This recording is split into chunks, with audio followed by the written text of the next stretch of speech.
This is a CC Radio podcast. It was just the most massive thing I've ever seen. To tell you the honest truth, I thought, well, we're the only ones left on this planet. Something's happened. We've missed something here. The fear that went in me when I seen it was just like the feeling. I'd say it was fear, but I've never felt that feeling before in my entire life. It's a weird feeling, like you can't explain it when you don't know. You feel like you're being followed, but you don't know what it is. We had two to our right, another one in front of us, another one to the left, and another one just across the road, shaking the daylight out of the tree. All we get was a big red eye. I remember waking up and looking at the end of the bed, and there was a figure there, almost insect-like, and then I blacked out. Welcome to the show, everyone. You are listening to Believe, Paranormal and UFO Radio. My name is Cade Moyer, and thanks for tuning in. If you've had an encounter, get in touch with me. My email address is believe@ccradio.com.au, or you can message me on Facebook at facebook.com/Believe UFO Radio. If you enjoy this episode, there are a few things you can do to help the show. Firstly, you can go to iTunes and leave us a 5-star rating and review, or you can share the show around social media with your friends and family, and that will help us grow. Tonight I'm joined by Ray Doherty, and he is a Yowie researcher and used to be a very, very prolific UFO investigator back in the day. Ray, welcome to the show. G'day, Kate. How are you? Thanks for having me. Mate, it's great to have you on. We've been trying to tee this up for the longest time. I think you may have been one of the first people I ever contacted when I first started this podcast about a year and a half ago. And the stars just never aligned for us to line up for a chat. But I'm very happy it's happened, mate. Yeah, no, I'm absolutely happy as well that we've finally been able to do it after about a year and a half of trying. This is the problem when one's a daytime person like you are, and I'm a night shift vampire, so to speak, that only comes out at night. So it's been very hard to line it up, that's for sure. Well, mate, I'm very much looking forward to the chat tonight because you have had some of the most incredible Yowie encounters and some fantastic UFO investigation results. But I guess my first question for you would be is what actually got you into the UFO field? And I guess, was that a massive rabbit hole that you can kind of just get lost in? Oh, I think that's putting it very mildly. I think it's a black hole that you can go down and few escape from. Certainly what happened, what got me in, I mean, I always had an interest in the paranormal, shall we say. Growing up at my house, we had a couple of relatives pass away in our house. We're an Irish Catholic family, and back in the old days, we all lived in the same house. And we had a grandfather and a great aunt pass away, and from that point, things always happened in my house that you just simply, after a period of time, got used to. And my mum was into the whole psychic, tarot cards, tea reading, and so it was always around me. And I always had an interest in, I guess, science fiction, and then from that it sort of expanded out to other things. When I was a kid, I used to sit out the front veranda at my house, and my grandfather used to say to me, he said, if you look at the sky long enough, eventually you'll see something you can't explain. And I always had an interest. And then, of course, what happened back in 1991 from memory, I saw a UFO, and it blew me away. And from that point on, I sort of am a very curious person by nature, so I just wanted to try and get to the bottom of it. And like I said, like you said, it's a rabbit hole if you go down that can be all-consuming and can be very taxing, but by the same token, very rewarding, because if you do the work and you have an open mind and you certainly put yourself out there and give yourself the opportunity in the field to have experiences, you'll certainly have them. Absolutely, mate. And that's one of the things that a lot of people probably don't realize is if you go searching for something and you find it, there's no going back from that. No. Once the old expression, some things just sort of can't be unseen. And when you see one of these craft, and just like Yowies, when you see one, there's no real going back from it. And it presents people, in my experience, people give you one of two types of reactions. And this is down to experiences as well, whether it's UFO or Yowies, is that they'll have one or two reactions. One, they'll be in total deniability. They'll struggle to process what they've seen, and they will basically completely drop their bundle and just not want anything to do with it, almost to the point of forgetting that it even happened. On the other hand, what it can also do is really trigger that spark of curiosity and wanting to know more.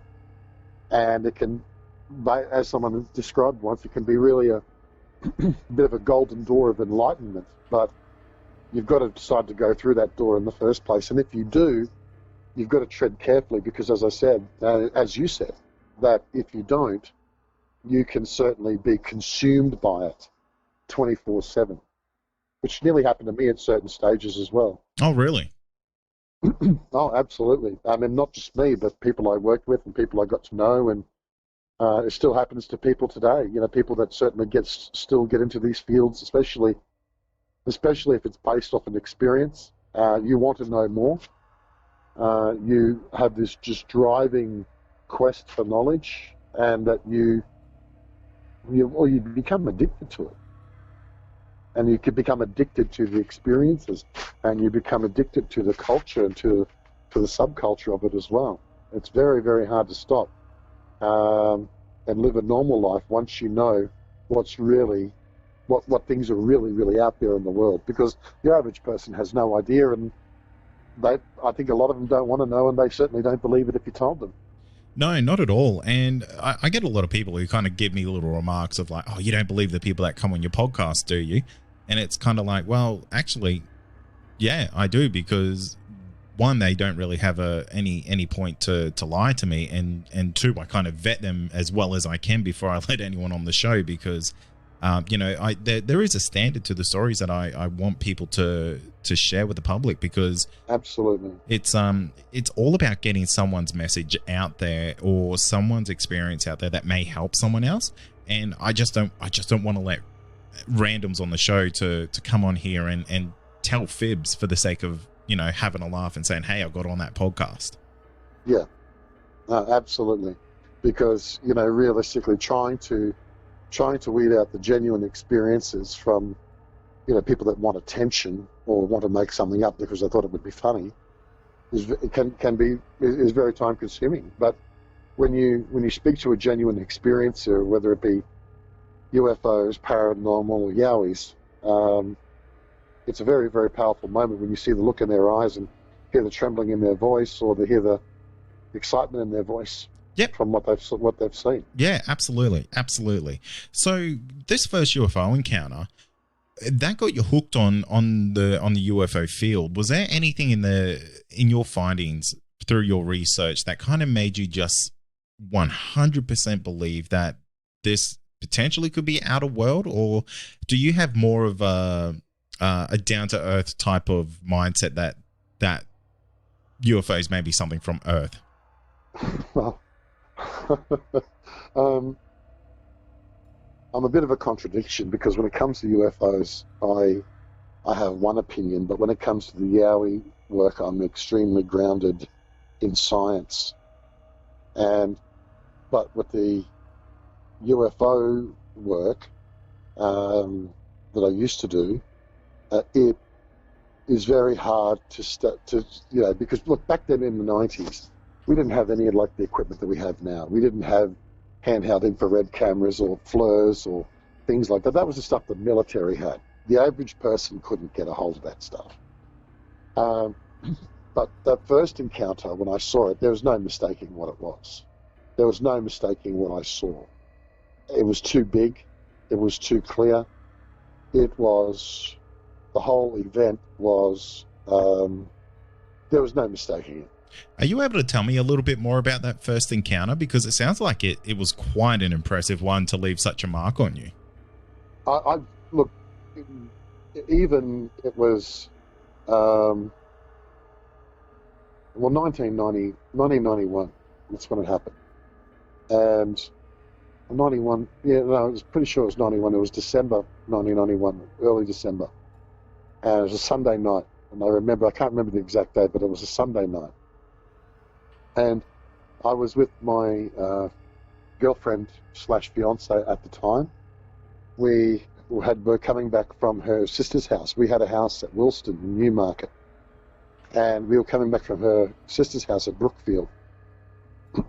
And we were coming along, we just turned out of this Swan Street in Newmarket, heading up towards on Newmarket Road, coming up to Wilston Road. Now, in those days, flying in from the north, the flight path of aircraft would come in from the north and sort of over that northern area, and then it would sort of turn left towards the airport. And you'd see planes come through that area all the time. But this was at midnight. And there was, back then, the last domestic flights usually came in around 10:30. Unlike tonight, these days they come in at midnight and whatnot. And they they certainly stood out as aircraft. And we're coming along, and as we approach it, because of the road goes up high and then dips down and goes back up high again, you can see I saw these lights coming in from the north along that, almost like that flight path. And I thought to myself, and I said to my partner at the time, I said, that's unusual. There shouldn't be planes at this time of night. And she said, it's probably just a plane. And we were sort of on this intersecting course. And when I saw it, got closer, I said, we saw two lights. There was no nav lights, no headlights. It was just two lights. And as it got closer, there was, I still even today find it very hard to believe I saw what I saw. And the long and the short of it is that there was a disc. It was a disc that was monstrously huge in proportion.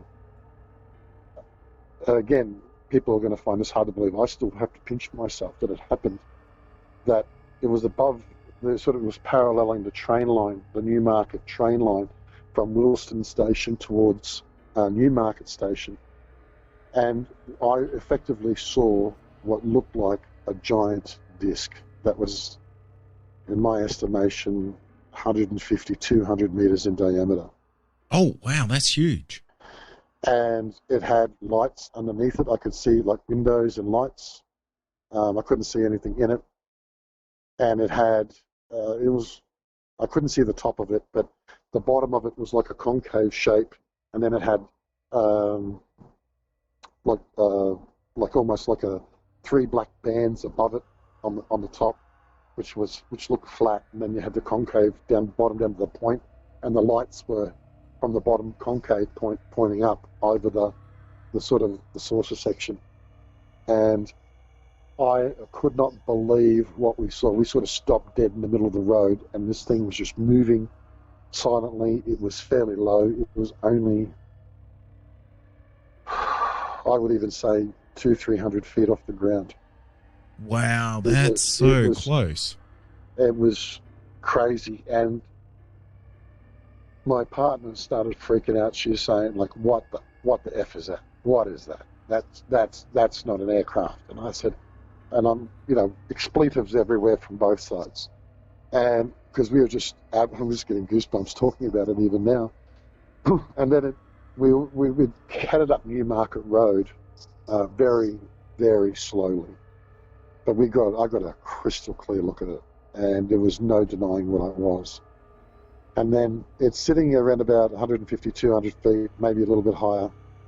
And then it comes to a stop. And I said, and she goes, where are you going? I said, we've got to have a look at this.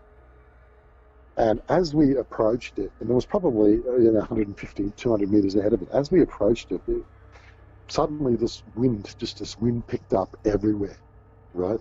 It just picked up everywhere, just like almost cyclonic wind for about a 50, 60 meter period.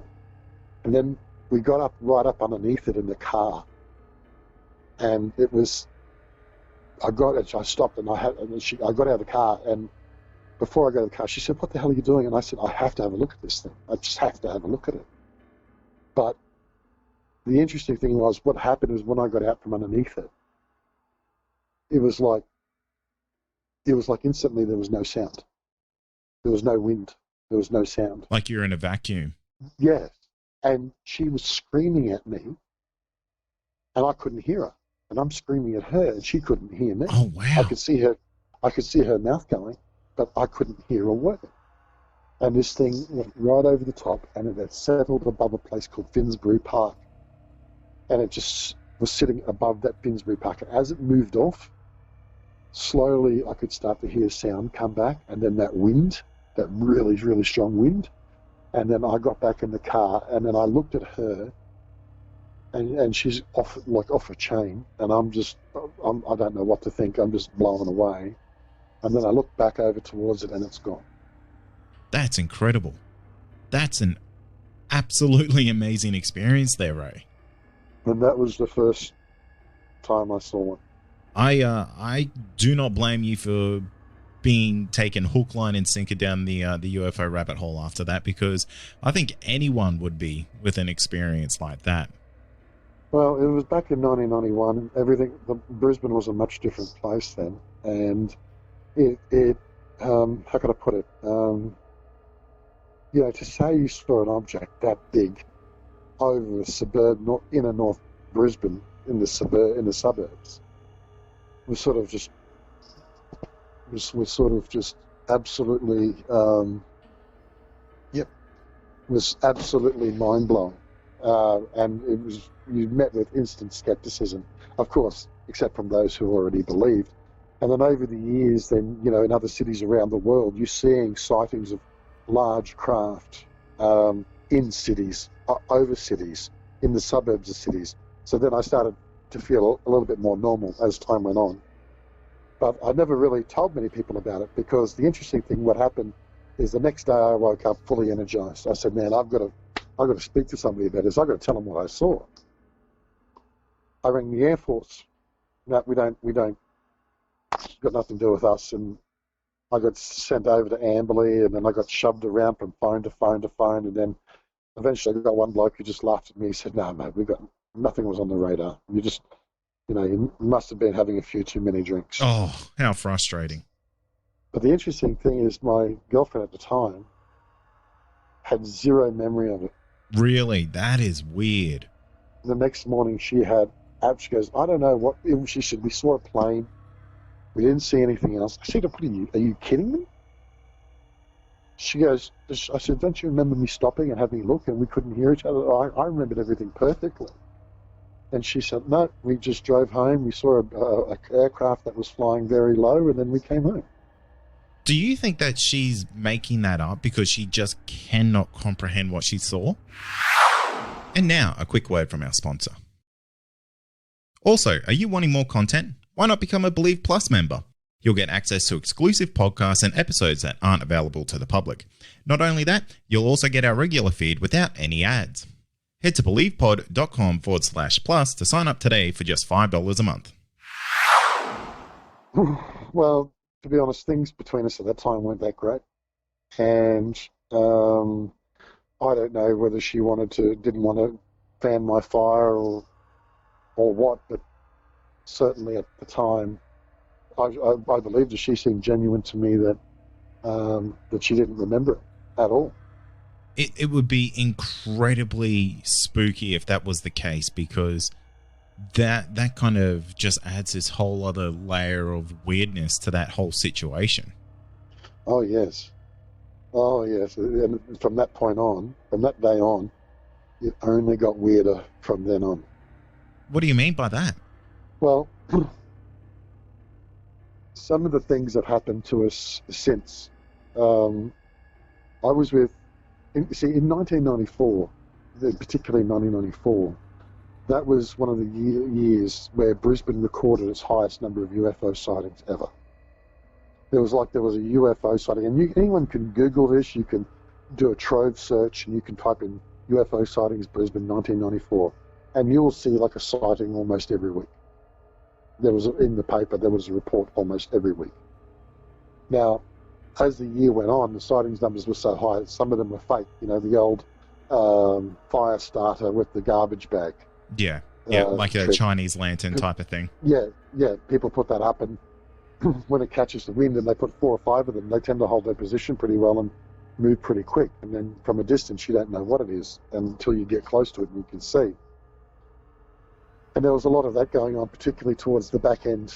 But there was some very, very big sightings. And in that particular year, I was with a group of people, a research group that I was just a member of. We had a night watch out at Ivanhoe Dam, and we saw something. And that became a bit of hunting ground for me. It was also known for ball lightning. And the Ivanhoe Dam area back then was just known for a whole bunch of weird stuff. And give an example of the sort of weirdness that sort of went on from that point on for me in terms of the experiences we had. There's 3 that really sort of stand out that happened in the next few years after that. One was I took a friend of mine who's now deceased out there. We said not long after the experience, we went out to Ivanhoe Dam. I said, "You've got to come out with me one night." And I said, "I've got to take you to there and see it. Let's see if we can see what we can see. You know, see if." And this was only a couple of days after that event that happened the week before. And we were driving along in my car. At that time, I had a 1988 Nissan Bluebird TRX and a 5-speed manual. And I'll tell you why that's important in a sec. We're coming along, and we just left Fernvale, and we're heading up towards the dam wall. And it was about 1 o'clock in the morning on I think it was a Tuesday or Wednesday morning. And we saw these 2 lights appear in the back of the window.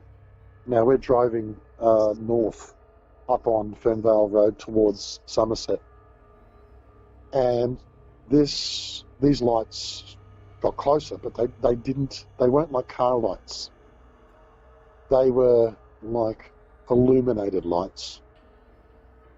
If you had like glowing from within, not like car lights where they shine a light out. Yeah, not projecting type of lights.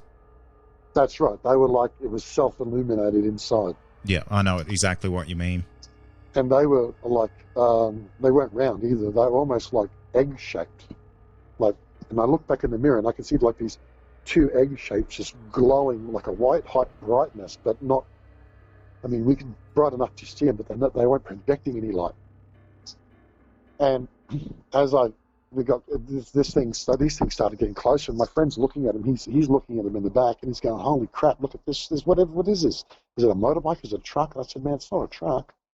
And I said, "Look," I said, "it's not giving off any light."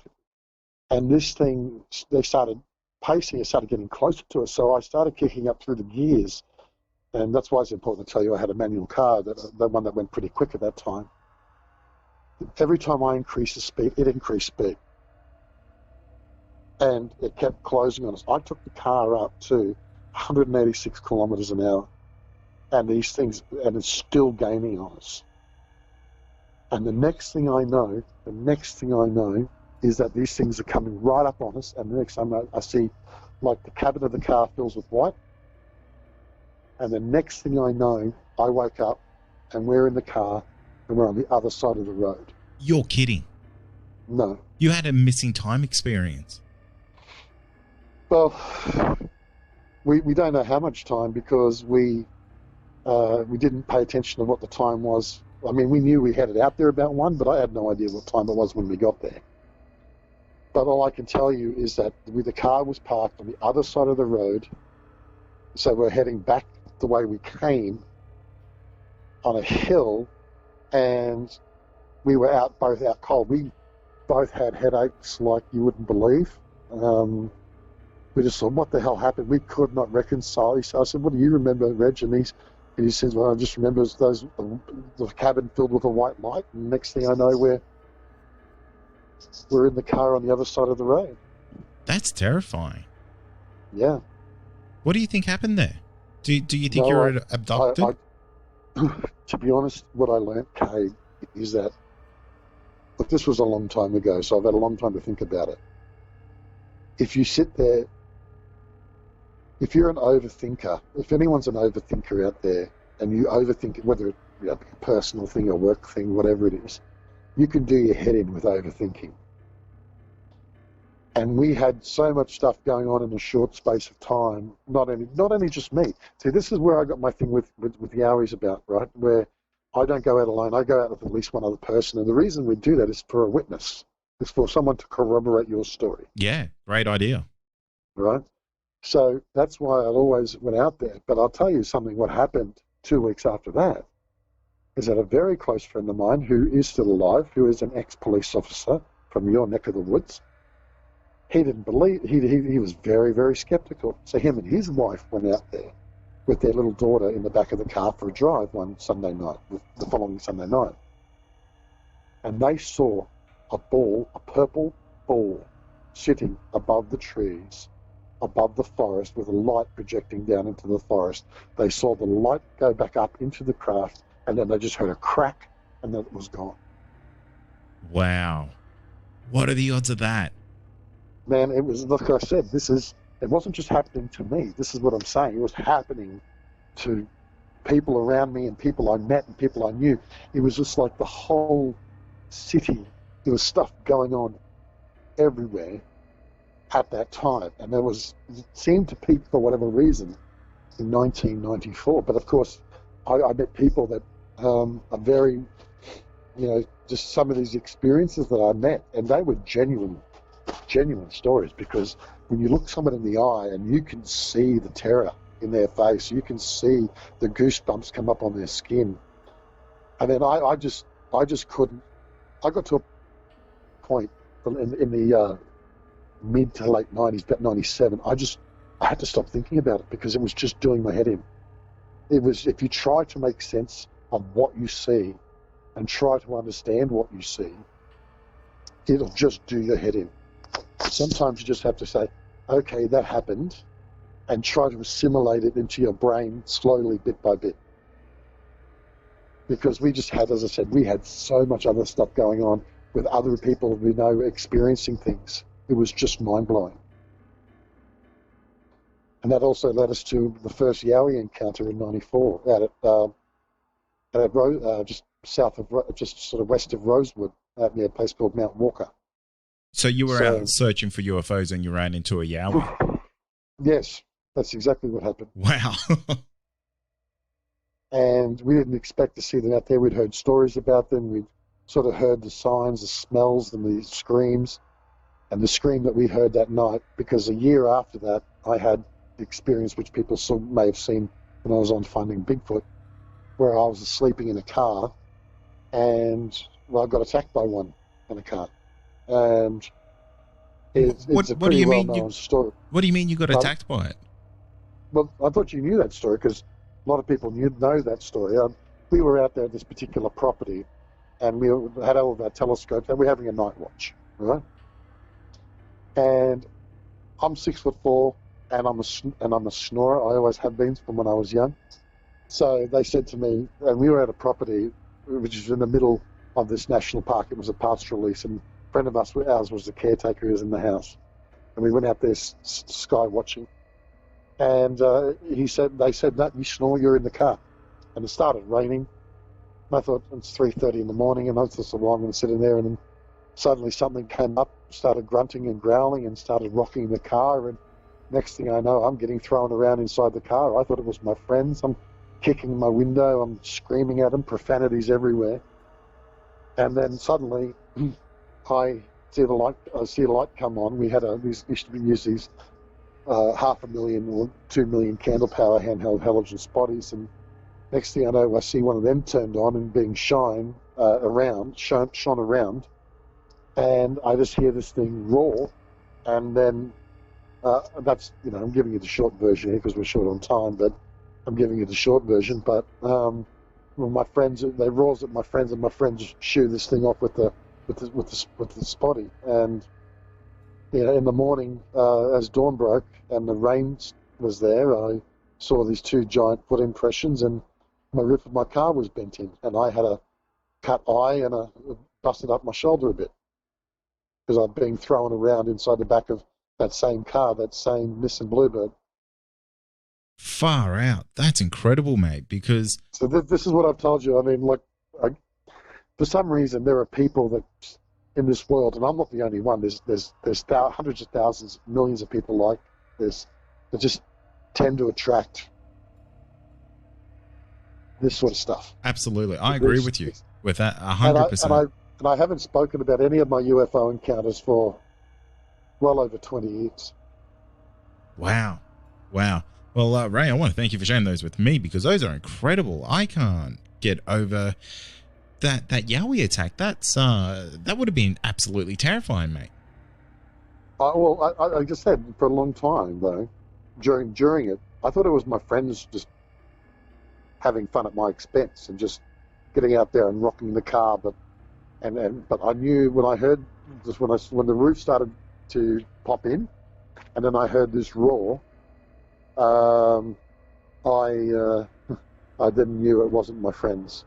Were you a Yowie believer before that? Well, I had no opinion because we'd never encountered one before the 1994 incident. Pretty sure it was 94 incident where we were out stargazing at this place, as I said, out near Mount Walker. And we had the telescopes out, and then we just, first of all, the wind caught up, and this smell, which was just this terrible smell, and then this god unearthly scream, and there was 4 of us there around the car with our telescopes, and we all looked at each other, and one of them said, "Could that be a Yowie?" And I said, "Is that the sign, like the smell and the scream?" He goes, "Yes." And then another one of my friend's young son who was with us, who was about 12 at the time, little Stevie, he had the halogen spotty, and he said, "What's that?"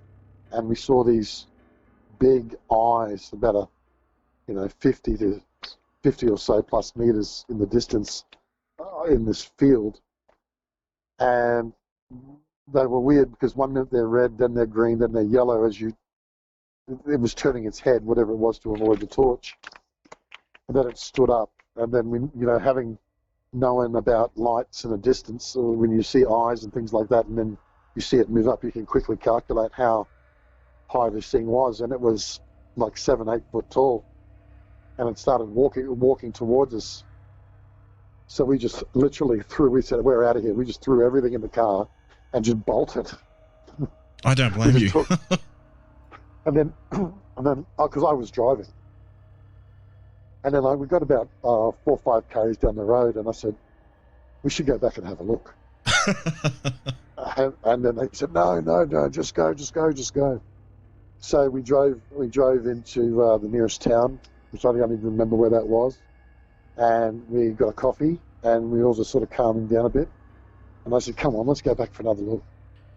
So we drove back. And there was nothing there, but we weren't hanging around. Mate, that's incredible. Did the guys who had the spotlight, did they see this creature at all? I think little Stevie did, because he just said, "Let's go, Dad, let's go." Because my other friend, Big Steve, who was his dad, little Steve's going, "Dad, let's go. Go, come on, Dad, gotta go." And like kids would do, and then we're going, "What?" And then we just see these big eyes at this height moving towards us from where we were standing. And was we that? said, "No, we're out of here. We're out of here." Just threw the computers, threw everything in the telescopes, everything, just threw it in the boot, hopped in the car, and just took off. And was that after this thing was shaking the car? No, this was a year before. Oh, okay. So did any of the guys see what was shaking your car when they came out with the spotlights?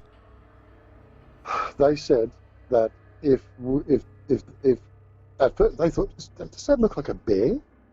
And I said, and of course we don't have bears in this country, big bears like that. And they just said it was just the most ungodly thing they've seen, and they just said it had to be Yowie. It's the only thing it could be. Wow. And the one who was most shaken about, the one who saw it, was a guy called Carl, and because Carl lived there, and he goes, "I've lived here for 12 months. And I've never, ever, ever, ever seen that." And then, I kid you not, a month later, Carl moved out because I just didn't think he wanted to hang around there anymore. I mean, we never went back. I mean, I know exactly, I remember exactly where it was, but I've never been back there ever since. That was, 95. That's incredible. It seems like you're almost a beacon for this type of activity. And, like we were saying before, I think some people are selected for this type of life. Well, I call them magnets, and whether it be this or these sort of physical encounters or experiences, or whether they be psychic encounters, or whether they be spiritual or even possibly maybe demonic encounters. But for some reason, there's lots and lots of people. And as I said, I'm only one person. There's millions of people that continually have these experiences, and there's in the area I know of in Brisbane, I know at least 20 people like that just continually have these experiences. Some people I've met have only ever had the one experience. Others have continually had them on a daily basis, or at least a weekly basis. This is what I mean. This is what I mean. Like I said before, Kate. If people really knew what really goes on in the real world, I don't think anyone would ever leave their house. Let alone that's if they believed it. Yeah, that's exactly it. And, I think a lot of people do believe this type of stuff. They just don't really lend into it. I mean, you can only go on what you see. And there was an interesting, I can't remember, it was an article I was reading recently where, actually, I think it was a podcast I was listening to on Coast to Coast, I think. And I had this psychologist, and he was talking about that, for example, I think it was a psychologist, and what they were talking about is how people perceive what they see, and what their brain tells them could be something completely different. So, for example, if they were to say, saw a UFO, right, that their subconscious brain can't physically process seeing a UFO, so they are convinced they saw a plane instead. So somehow the brain protects the person by commuting the experience into something that they actually can process. 100%. I actually encountered this only recently with my wife. I was out in the backyard and I saw a genuine UFO over the horizon, and it was doing these movements that no plane could do. And I called my wife out because I was like, surely I am not seeing what I'm seeing right now, because it just kind of fits my paradigm way too well. So I had to get someone else to kind of vindicate what I was seeing. And she saw exactly the same thing that I saw, and in her mind, that's 100% a drone that you're looking at, and there's nothing that you can say is going to change my mind on that. Exactly. I mean, some people I've known who I've been with have seen a Yowie, and then the next day they go, no, we never saw anything. Or, no, we saw a kangaroo. And they saw it point blank, like clear as day. There's no just, it was daytime. There's no issue about what they saw, but their brain has said, no, it's a kangaroo, or no, we saw nothing. It's just how the brain copes as a mechanism, and how you assimilate the experience into your knowledge and into your brain. And for a lot of people, it's a big struggle. Absolutely it is. And I hear it all the time with guests on our podcast here. They'll share their experience with someone and they just flat out refuse to acknowledge it or believe it. Exactly. And I think that's been one big thing with experiences that's been misunderstood for such a long time, is that we always assume people don't want to talk about their experiences because they're for fear of ridicule, and certainly that's part of it.